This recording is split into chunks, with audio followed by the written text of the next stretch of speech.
Eta. I don't normally do these kind of posts, but today I felt somehow compelled to record something and post it. I felt the need to sort of speak to my brothers and sisters. When I say brothers and sisters, I mean black people. Guys, now is our time. Now is our time as black people to really prove to ourselves that we are worthy of happiness, we are worthy of success, we are worthy of wealth, and that all the dreams that we have, it's really up to us to sort of go out there and push and make sure that we achieve everything that we set out to achieve. The one thing that does concern me about us, my brothers and sisters, is that as black people, we never hold each other accountable, because it's become so easy for us to blame someone else for something. But I've noticed that black people, we don't hold each other accountable. Every day I wake up grateful. Every day I wake up with, wow, I'm in awe of God. A lot of people don't know why I say that. They're probably looking at me and going, yeah, well, it's because you have everything figured out. I don't have everything figured out. Going back to this whole thing about being held accountable, we as black people don't hold each other accountable, so we allow certain things to happen, within ourselves and our circles that we shouldn't. First thing is this: we never hold each other accountable and never call each other out when we brutally and blatantly go out of our way to pull down and destroy another successful black person. It's something that happens. It's become so normal that nobody really cares about it anymore. It's normal to trash any black person that sort of pushes themselves and drives themselves to get out of, their circumstance. The harder you work as a black man, the harder it gets. I mean, we all know it, there's a saying that it's lonely at the top. It shouldn't be. I feel like there's so much room at the top for every single black person, but it starts with us. Accountability. I made it a point that in my circle, if you're going to be in my circle and you're going to be negative and you're going to be toxic, I'm going to cut you out. I don't care who you are. I'm going to cut you out. I'm not going to even think twice about it. I'm not going to have regrets about it. If you are toxic and negative in my circle, you're gone. You're gone. It's as simple as that. I don't care if you're family. I don't care if you're a friend. I don't care if you're an employee. I just don't care. If you are toxic and negative in my circle, you're gone. Why should I keep you? That's what we need. That's the first thing we need to do. We also need to learn how to tell our friends when they're wrong and they step out of line. Because there seems to be this fashion, and it was propelled by social media, where whenever we hear about these black people who are in the entertainment industry, or black people who are in the limelight, or the word that I despise, celebrities, are under fire for whatever reason, that it's black people who always push that narrative and give it traction. You've never heard of white people doing certain things, and somebody writes on social media that whatever white man must fall. It never happens. It's always a black man's name before the stupid must fall hashtag. Here's something that I need to share with you guys, and that we all know as black people. The most talked about, or the biggest conversations that we black people have behind the scenes, and never on social media platforms, and never in public places, or never in front of a big audience. Black people constantly talk about how we don't support each other. It's shocking at the rate that we talk about it. We speak about black on black hate every single day behind the scenes in private conversations, but nobody ever takes it to a public forum. It's because we are hypocrites as black people. We are the biggest hypocrites, and actually we are the biggest problem in our own self-advancement in life. We need to have these conversations on open platforms so we understand how serious and how problematic it is. That's why I said accountability. We don't hold each other accountable. When a black person runs to Twitter and says all sorts of negative things about others, it's black people who jump onto the bandwagon and make that disturbing conversation, topic, trend, whatever, relevant. If black people ignored that nonsense, there wouldn't be such a thing as a trend. There's a reason why it's called Black Twitter. This is not necessarily just about Twitter. It's about the general thing that happens in life, but I'm giving reference to a platform like that because it seems to be the most negative social media platform because of the traffic of black people attacking black people. That's what it is. Black people always find a way to make light of serious situations. We as black people always find comedy out of things that are hurtful and painful to others. We always comment about things that just have nothing to do with a serious real life issue. And we make a joke out of it. We call it banter. We call it this, jokes. We call it, oh, come on, relax, we're just making fun. You're making fun of somebody's pain and heartache. I want to say this to you guys that, you know, the reason why that happens is because of this. And this is the whole point of this video. It's because we as black people still do not believe that we are worthy of success. We don't believe that we are worthy of wealth. We don't believe that we are worthy of happiness. The most broken people are the ones that will always try to break others. There's a saying, hurt people, hurt people, hurt people. It's so true.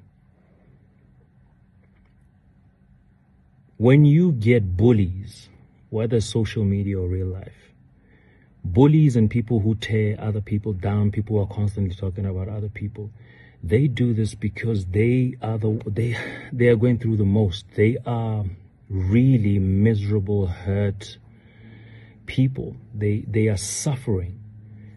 So I actually feel sorry for them. I feel sorry for them. There's a certain compassion that I have towards people who are always speaking hurtful and negative things about others, because I know it's a reflection on who they are. It's got nothing to do with others. It's got everything to do with them. Bottom line is this, guys. We need to be able to look at each other and say, hey, stop that nonsense. We need to be able to call each other out and say, no, don't do that. That is BS. Because it is. If we don't do that, we as black people will never really break from these shackles and these chains of, I don't even know if oppression is the right word, but because I feel like we are on self-destruct mode. We are on self-destruct mode because we don't believe that we deserve good. We don't believe that a happy, successful black man is deserving and worthy, because we're always going to try and find a negative about his happiness and his success, which is sad. Our brothers and sisters, you have no idea the number of opportunities out there that are just waiting for us to just grab. If you're going to sit there and waste your time by focusing on other people's businesses and other people's way of living and what another man is doing, you are never going to make it in life. What is going to make this world a better place is the day that we as black people start believing that we are worthy, start believing that we can, and stop entertaining nonsense. Because reality is this, I'm going to say it, and it's going to shock a lot of people and disturb a lot of people, but black people react faster to noise than they do to the truth. Hello Africans, I hope you are doing good where you are, and if you're not doing good, please try so hard that you may do well. It's never good not to be fine. Yeah. So I have a question for you. Before I ask you this question, I have a saying. My saying goes that true friendship will multiply the goods in life, and true friendship also will divide the evil in life. Why am I giving this saying? I'm giving this saying based on the video I'm going to share with you. If you take a tortoise and you take a hare is like a rabbit that lives in the forest, lives in the bush. The hare, it's very fast and it maneuvers very quickly. But you know the tortoise is the land turtle. It goes as slow as the snail. Now what happens when you bring these two animals together and you tie a rope on them and then you say 1, 2, 3, go? What happens with these two animals? Who wins the race? Tell me, who wins the race? Or who dictates the race? Who dictates the speed? The tortoise will dictate the speed of the hare. The hare will not move at its full speed. The hare will be moving at the speed of the tortoise because the tortoise is slow and it governs the speed of the hare. That is what is happening in many African communities and many African diaspora communities. This is a problem that we are facing today. You see, it's funny how black people are the tortoise that are always trying so hard to pull the others down. They want everyone to move at their own speed. They don't want to adjust. No, they don't want that. They don't want to adjust. They want to move at that slow speed, which brings a question. What is a cheap friend and what is a broke friend? For me, I don't have no problem having a broke friend. I'm not saying I'm rich in any way whatsoever, but I'm not saying I'm broke as well. I'm somewhere in the middle and I'm happy with where I am. At the moment, I would have a broke friend. Yeah, if I was not having my woman, I would also date a broke woman. But now what brings the difference between a broke friend and a cheap friend? A broke friend is a friend that even though he doesn't have at the moment, which is a keyword, they're always striving hard to make sure they make it in the end. They're always pushing it hard. But a cheap friend loves the comfort. A cheap friend loves that which comes easily. They don't want to work hard. They are comfortable in their position. And that is a very dangerous person to have around you. Yes. An African brother or anybody with the African blood. In Black America, we've seen this. In Africa, we see this. We are always against one another. Look at the Hispanics. Look at the Indians. Look at the Chinese. Look at all these people. Here in Kenya, these people live as a community. They build a tall building and the whole family lives there. But for an African, that is very, very hard to see it happen. I don't want to say much in this video. I want us to watch a video here that Tyrese Gibson is going to clearly show an example of what I'm trying to tell you now about the bad blood that we black people have for one another and what we can do to erase this bad blood. So without further ado, let's dive in right away. This gonna be controversial, but I'm gonna say it. Would you agree or disagree that physically on Earth, there's more black people than the overall Jewish community? Yes or no? I'm talking about if you were born and raised Jewish, are there more physical people a part of the Jewish community than the overall black community in numbers? Yeah. Yes or no? I would probably say there's probably more black when you look at the continent of Africa. Yeah, the whole world. Yeah, I would say yes. Yes. See, they got their shit together. Community, working with each other, doing dinners every Friday, putting the phone down and discussing the chess moves in the play. See, us as black people, we're fragmented. You can't do nothing fragmented. Can't do nothing jealous and envious. Now, this is not going to go viral because I got a Jewish daughter, so relax.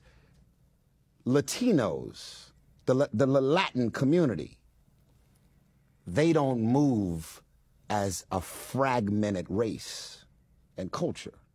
That's why they own everything. That's why they buying up all of the businesses. The Asian community, they don't move as a fragmented culture.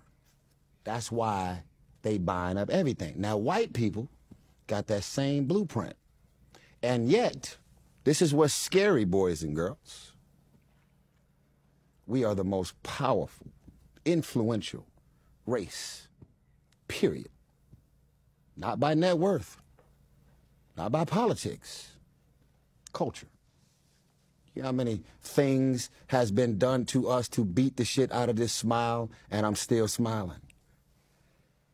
The resilience of black culture after every attempt to kill and literally get rid of us, wipe us off the face of the fucking earth, and we still smiling, still in the videos dancing, still influencing what they're wearing, what they're doing, what the direction that they're deciding to move in.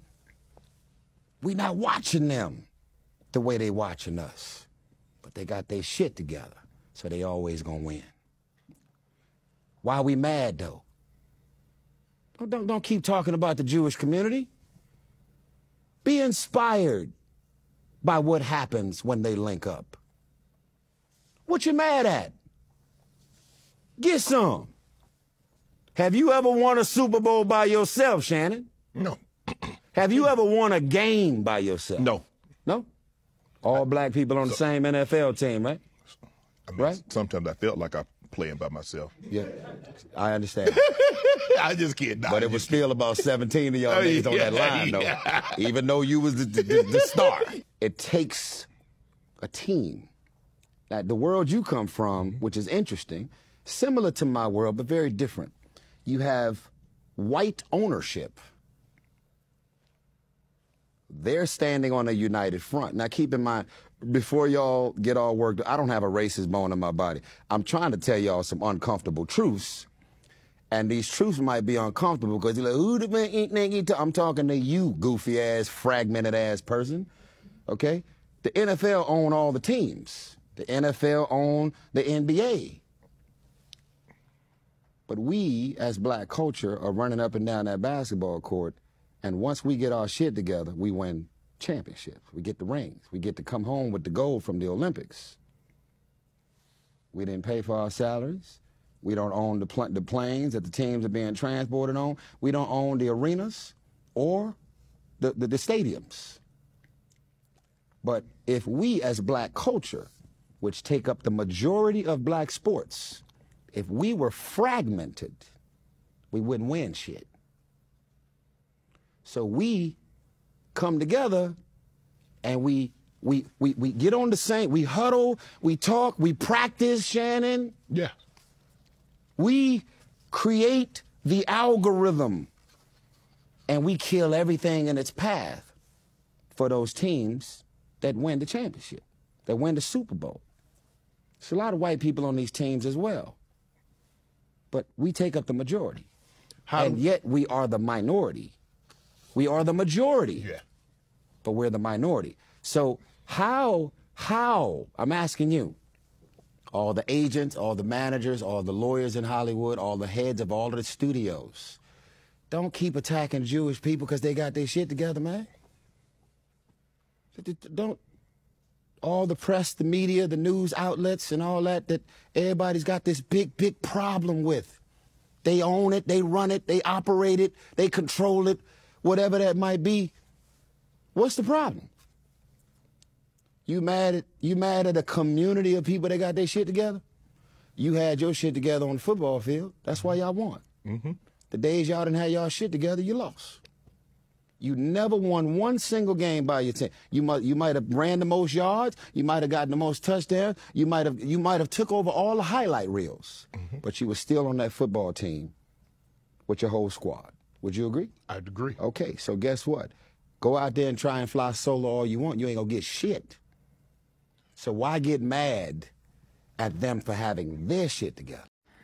So Black Americans versus Black British.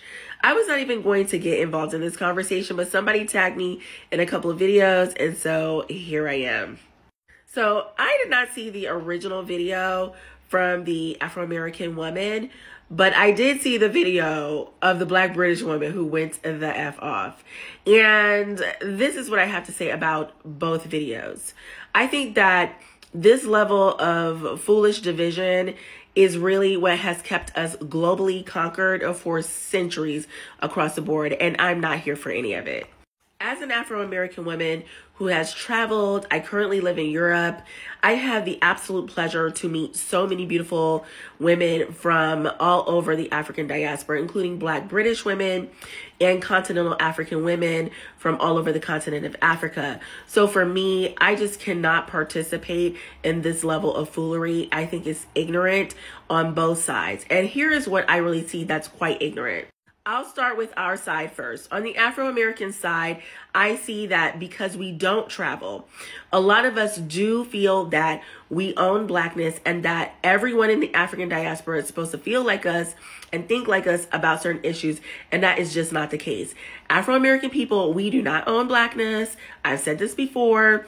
And we need to understand that other people in the African diaspora have their own unique cultures, their own unique history, and their own points of view on various topics. However, on the other side of the pond, I noticed that Black British people and African continental Africans do not understand that Afro-Americans, we have our own culture, which I feel like you all try to diminish because you don't really understand the history. Afro-Americans, we have our own food. We have our own music. We have our own dances. We have our own traditions. We have our own poetry. We have our own literature. We have our own Renaissance period within the United States of America. And that is something that we celebrate and that we love.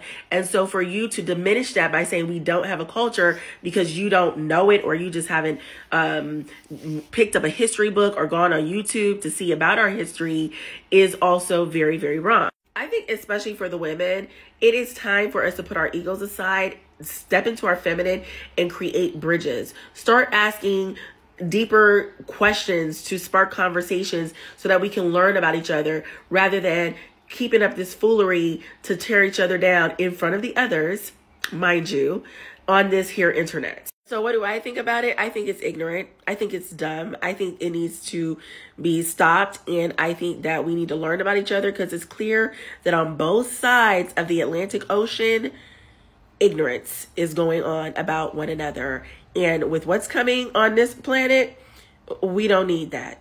And that's all I have to say about it. Now, after carefully listening to the videos that we've just watched right now, it is clear the main theme is one, the theme of separation, theme of division, and the theme of colonized mindset. The mindset that someone else has done it better than me. You are always trying to pull them down instead of you yourself try hard and get yourself on top. These are problems many Africans we are facing. Not only Africans, Black people are facing this. I think the best thing we should do here is try a way you can get on top because there is no glory in poverty. You can't say, he's gone on top, he won't last there, I want to pull him down. No.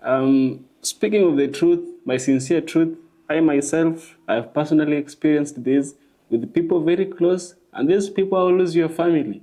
Your family will say all kind of shit about you. They will say all kind of shit. Some will even say that you've joined cults. Some will even become your enemy. Some will visit your house just to spy on you. And that's why sometimes it's always good to keep them away from where you live. But not everyone.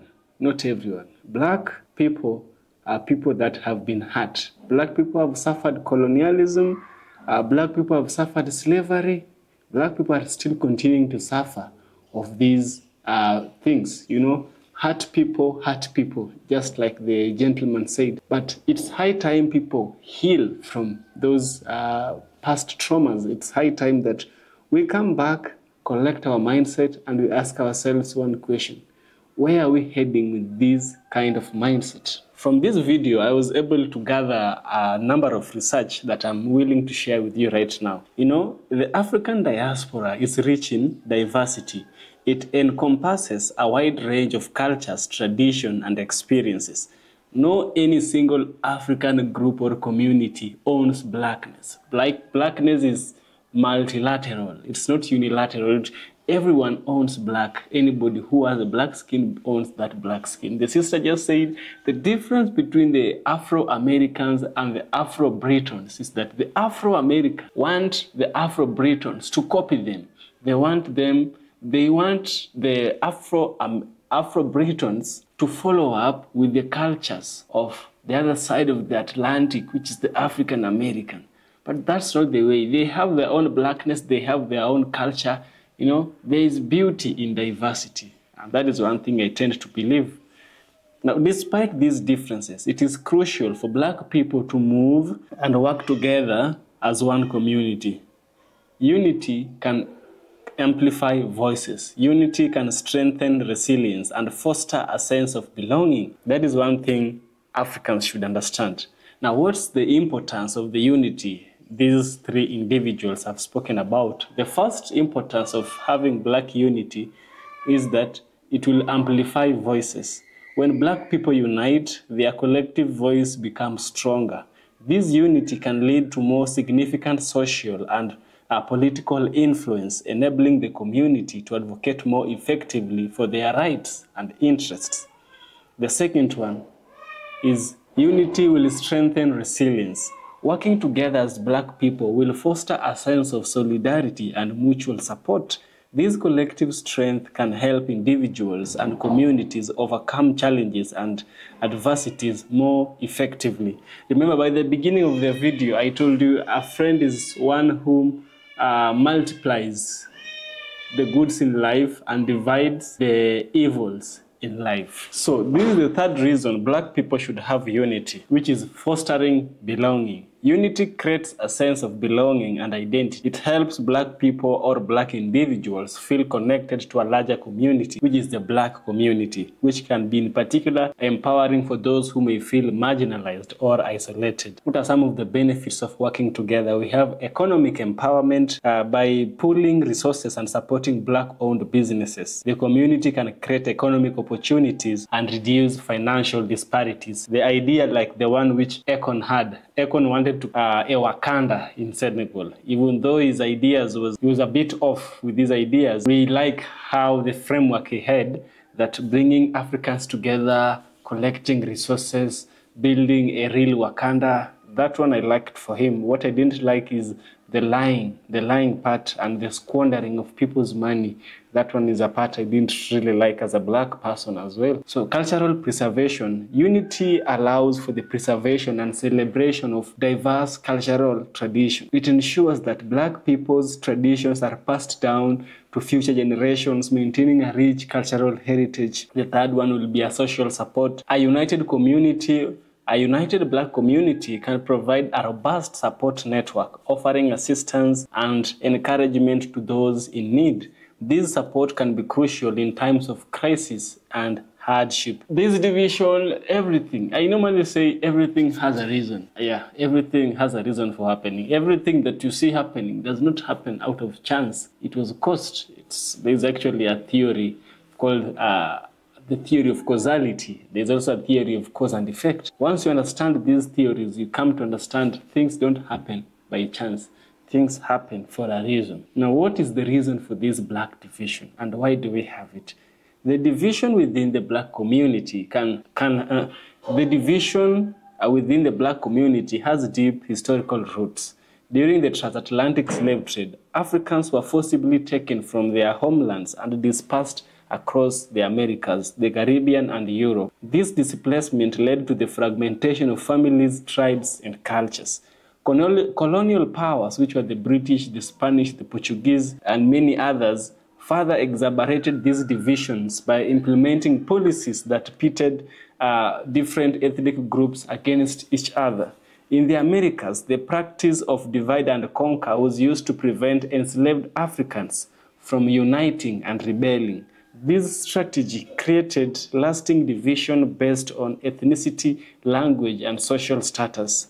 In the post-colonial era, the legacy of these divisions have persisted. Economic disparities, systemic racism, and social stratification continue to create barriers within the black community. However, despite these challenges black people are facing all around the world, there have been numerous movements and efforts aimed at fostering unity and solidarity. While the black community is diverse, it is essential to recognize the strength that comes from unity. By working together, black people can amplify their voices, strengthen their resilience, and foster a sense of belonging. Understanding the historical origins of divisions can help the community address and overcome these barriers, paving the way for a more united and empowered future.